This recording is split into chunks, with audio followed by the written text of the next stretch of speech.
Vous écoutez Servez-vous, première chaîne de podcast spécialisée dans les services à la personne. Retrouvez-nous un mercredi sur deux dès 7h pour un tout nouvel épisode en solo ou en compagnie d'un des acteurs du secteur. On y parlera actualité, témoignages d'entreprise ou encore décryptage de thématiques. Co-animé par Coralie et Capucine, Servez-vous est propulsé par Aladom, site de mise en relation dans le secteur des services de proximité entre particuliers et professionnels. Rejoignez l'aventure en vous abonnant à notre chaîne Servez-vous ou en nous rejoignant sur Instagram. Bonne écoute!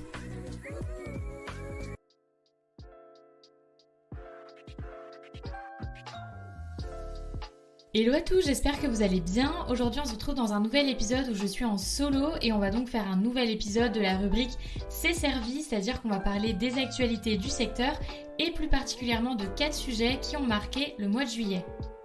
Si ce type d'information vous plaît et vous intéresse, n'hésitez pas à aller consulter notre blog sur aladom.fr. On poste très régulièrement des articles et voilà des décryptages un petit peu de thématiques. Donc voilà, si ça vous intéresse, n'hésitez pas à aller voir et n'hésitez pas à nous soumettre en commentaire votre opinion, quitte à achalander justement ces actualités-là. On commence cet épisode en s'intéressant à l'allocation de rentrée scolaire. Celle-ci va être versée le mercredi 16 août en métropole et dans les départements de la Guadeloupe, de la Guyane et de la Martinique à 3 millions de familles, c'est-à-dire approximativement plus de 5 millions d'enfants qui sont concernés par cette aide. Je précise juste qu'en Mayotte et à La Réunion, elle sera versée un petit peu plus tôt puisqu'elle sera versée du coup à partir du mardi 1er août. Pour rappel, l'allocation de rentrée scolaire, autrement appelée l'ARS, elle est soumise aux ressources et dépend de l'âge de l'enfant. Donc comme d'habitude, je vous invite à vous renseigner un petit peu plus de votre côté pour savoir si vous êtes éligible et si vous avez des démarches à faire. Mais voilà, pour rappel, cette aide-là, elle vient vraiment en soutien et en accompagnement aux familles pour la rentrée scolaire afin de faire face aux dépenses qu'une nouvelle année scolaire implique, tout ce qui va être autour du matériel, etc. Et pour permettre du coup à chaque enfant de partir un petit peu avec les mêmes bases pour cette nouvelle année. Alors bien évidemment cette allocation-là, elle varie en fonction de vos revenus et voilà, il y a un plafond de ressources qui est fixé justement pour pouvoir en bénéficier. Ça va dépendre du nombre d'enfants que vous avez à charge, etc. Mais il y a plusieurs indicateurs qui peuvent vous permettre de savoir comment bénéficier de cette allocation-là. Donc je vais vous donner quelques indicateurs et puis comme d'habitude, je vous invite à aller consulter l'article pour en savoir plus. À savoir que les familles déjà allocataires qui remplissent les conditions et ont des enfants âgés de 6 à 15 ans n'ont aucune démarche à accomplir. L'ARS leur sera versée automatiquement. Deuxième point, les familles qui ont des enfants âgés de 16 à 18 ans doivent fournir une déclaration sur l'honneur attestant que leur enfant est toujours scolarisé ou en apprentissage. Donc ces démarches-là, elles sont à faire auprès de la CAF. Les familles qui ne sont pas encore allocataires doivent en faire la demande justement auprès de leur CAF. Et voilà, il y a un formulaire dédié à télécharger directement sur le site de la CAF ou de la MSA. Deuxième sujet de cet épisode, la télésurveillance médicale. En effet, c'est une première dans l'Union européenne puisqu'elle est désormais remboursée pour la sécurité sociale pour certaines pathologies. Elles ne sont pas encore très nombreuses, mais la liste devrait s'allonger prochainement car toutes les situations médicales sont potentiellement concernées par la télésurveillance, c'est ce qu'indique Amélie, le site de l'assurance maladie.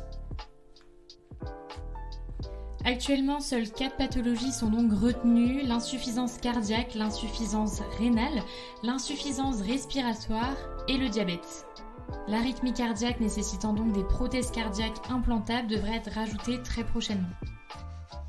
Alors concrètement, qu'est-ce que c'est la télésurveillance médicale ? On va dire qu'elle permet plusieurs choses, mais surtout elle permet à un professionnel médical d'interpréter à distance les données concernant un patient après que celui-ci ou celle-ci ait transmis du coup ces données-là. Dans certains cas, l'enregistrement des données et leur transmission peut être aussi automatisé.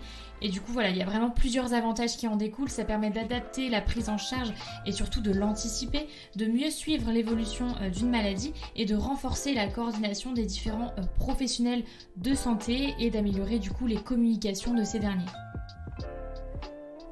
Il y a plusieurs opérateurs possibles de télésurveillance médicale, donc ça peut être un professionnel médical seul, donc une sage-femme, un chirurgien dentiste, un médecin, une structure, donc là un établissement de santé, un établissement ou service médico-social, ou encore une équipe pluriprofessionnelle en libéral. Alors vous l'aurez compris, c'est une grande avancée puisqu'il y a énormément d'avantages à cette télésurveillance-là. On espère que très prochainement la liste va se rallonger parce qu'il y a énormément de patients, donc souvent les patients les plus âgés qui vont avoir plusieurs pathologies à la fois, donc ça peut leur permettre d'être pris en charge le plus rapidement, d'avoir du coup toutes les infos de façon assez centralisée et surtout en fonction aussi du lieu où on se trouve, si on est assez isolé, etc. Ça permet quand même d'intervenir plus rapidement et d'éviter que les événements se déroulent de façon un petit peu plus lente et que des complications surviennent.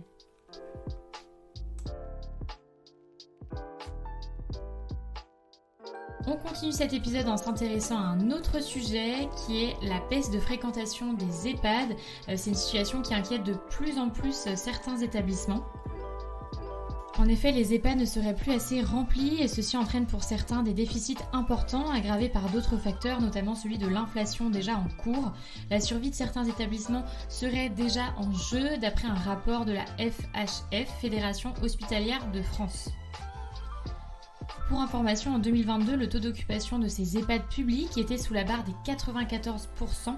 Or, l'équilibre budgétaire d'un EHPAD est bâti sur un taux d'occupation de 95%.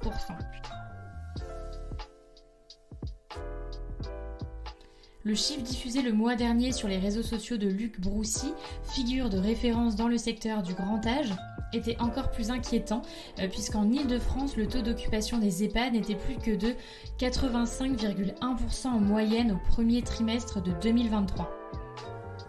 Toujours selon lui, c'est un taux qui serait tout à fait alarmant et qui remet gravement en cause le modèle économique de ces établissements-là, qu'ils soient publics ou privés. Alors malgré le fait que justement il y ait énormément d'avis qui divergent, ces rapports et ces dires soulignent malgré tout plusieurs problématiques qui restent assez légitimes et directement liées au secteur. Est-ce que ces chiffres peuvent s'expliquer à cause de faute de personnel? Est-ce que les demandes sont en chute libre à cause de la mauvaise image qui a pu être répandue sur ces établissements-là? Est-ce que c'est le Covid qui a un petit peu semé le trouble dans ces établissements? En tout cas, le rapport de la FHF du début d'année se montre relativement rassurant sur ces points en indiquant que ce ralentissement d'activité des EHPAD correspond à une baisse liée à la conjoncture actuelle et que la démographie viendra tout corriger à court terme. On termine cet épisode en s'intéressant à un autre phénomène auquel malheureusement les établissements vont devoir faire face, c'est celui de la canicule et des différentes vagues de chaleur. On assiste ces derniers temps à une augmentation des phénomènes météorologiques extrêmes, c'est-à-dire les canicules à rythme rapproché, des sécheresses assez fortes qui conduisent à une multiplication d'incendies de forêt, des précipitations de plus en plus intenses et les conséquences sur l'homme, elles sont très nombreuses et malheureusement très nombreuses chez les personnes âgées. Les populations vulnérables vieillissantes sont de plus en plus à risque et c'est justement dans ce contexte-là que l'étude sur le terrain a été menée par la FNADEPA et qui vient justement apporter des précieuses données sur la situation pour savoir si justement les établissements pour les personnes âgées sont suffisamment équipés et s'ils sont prêts à affronter ces vagues de chaleur-là.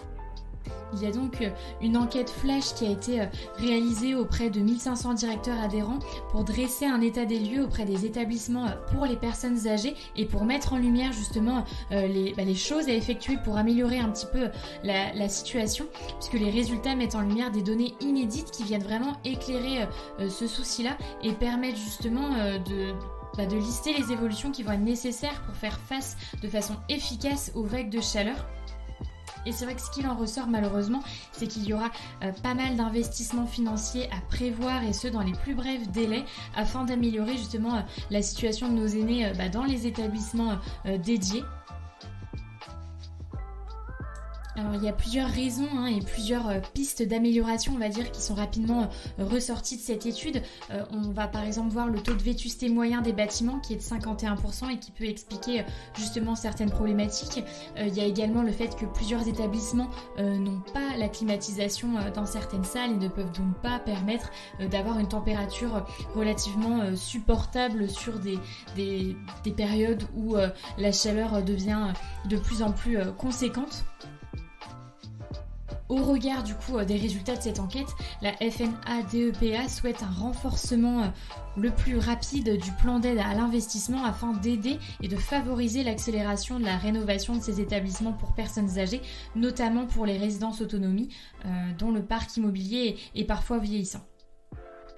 Pour rappel, il y a tout juste 20 ans, les fortes chaleurs de l'été causaient la mort de près de 15 000 personnes, des seniors en majorité en France.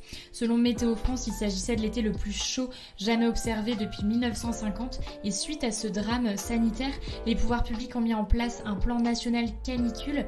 Et depuis chaque année en France, ce plan est déployé dès le 1er juin à l'échelle nationale afin de prévenir justement les différents risques liés aux vagues de chaleur. Depuis chaque année en France, le plan canicule est déployé dès le 1er juin à l'échelle nationale afin de prévenir les risques liés aux vagues de chaleur et des dispositifs ont donc été conçus pour anticiper l'arrivée d'une potentielle canicule avec un plan d'action à mettre en place au niveau local et national pour adapter au mieux les mesures de prévention et les gestions au niveau territorial. Donc voilà, c'est Météo France derrière qui se charge de déclencher les seuils d'alerte. Donc voilà, que vous soyez jeune ou moins jeune, je vous invite vivement à vous renseigner là-dessus également, puisque il ne suffit pas d'être âgé pour être concerné. Les vagues de chaleur, ça peut vraiment être dangereux à tout âge, notamment pour les enfants également. Et voilà, cet épisode est désormais terminé. Comme d'habitude, j'espère vraiment qu'il vous aura plu. En tout cas, si c'est le cas, n'hésitez pas à relayer cet épisode justement sur vos réseaux, à nous rejoindre sur Instagram ou encore à vous abonner à la chaîne sur la plateforme d'écoute sur laquelle vous écoutez justement cet épisode. En tout cas, on se retrouve très bientôt dans un nouvel épisode avec un invité cette fois-ci. Et d'ici là, prenez soin de vous. Bye!